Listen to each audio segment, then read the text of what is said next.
नहीं, बहुत positive feedback है और जहां पे हम लोग एनडीए मजबूती से अपना लास्ट डे ऑफ नॉमिनेशंस में अपने कैंडिडेट की लिस्ट के साथ बाहर आ चुका है, वहीं पे महागठबंधन कहीं ना कहीं दलदल में फंसा हुआ नजर आ रहा है।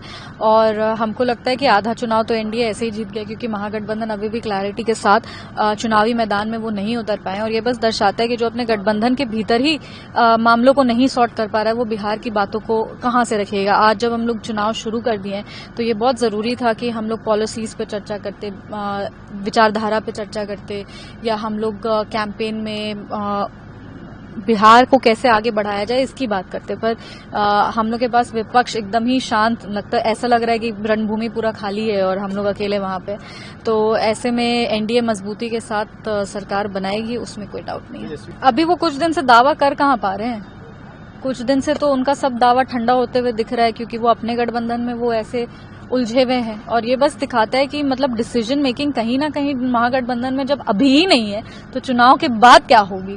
अगर आज वो लोग एक डिसीजन नहीं ले पा रहे हैं कि गठबंधन को कैसे, अगर आप बिहार की लड़ाई को लेके इतने ही गंभीर थे और बिहार के विकास को लेके इतने ही गंभीर थे, तो लोकतंत्र में आप अपने कैंडिडेट्स ही नहीं उतार पा रहे। तो ऐसे में जब आप ये डिसीजन पे ही नहीं आ पा रहे कि कौन कहां से चुनाव लड़ेगा, तो आप सरकार बनाने के बाद डिसीजन लेंगे कैसे, यही सबसे बड़ा क्वेश्चन मार्क है। नहीं, इसमें हमको नहीं लगता है कि कोई भी उसको, आई थिंक उनके बयान को तोड़ करके एक भ्रम पैदा करने का कोशिश किया जा रहा है।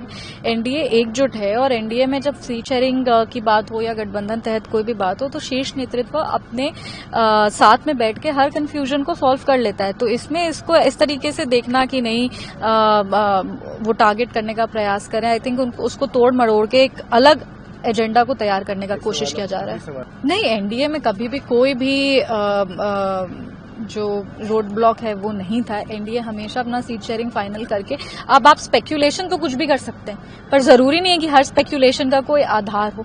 सबकी अपनी कोई पर्सनल एस्पिरेशंस भी हो सकते हैं, जिसको समय रहते हम लोग उससे हम लोग डील किए हैं और आज हम लोग एक मजबूत फ्रंट की तरह विपक्ष के सामने खड़े हैं बिहार के लिए।